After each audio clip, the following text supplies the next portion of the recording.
Кайрылы кеш құрметті радио тыңдарман. Бүгін бізде эфир қонағы Гүлім Азаматқызы. Сәлем Гүлім. Сәлем. Қалың қалай? Қалың қалай? Қалың жақсы ма? Жақсы. Жақсы. Сен бізге ана туралы таппақ айтып бересің, қазір? Иә. Айта ғой.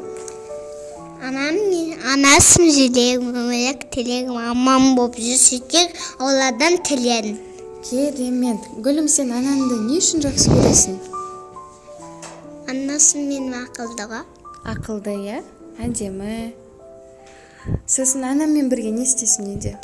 Үйде мамаға көмектесем. Не істейсің?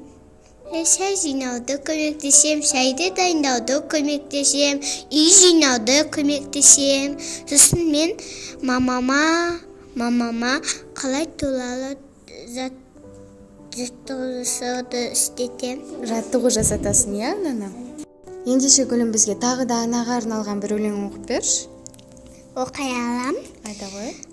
Біз гүлдермен доспыз, теке оны ұзамаймыз, мереке күнде бүбілеп анамызға сыйлаймыз. Ең бірінші бақытым, анасым жүрегім, өмірлік тілегім, аман болып жүрсек, Алладан тіледім. Анасы мен сізді жақсы көреді.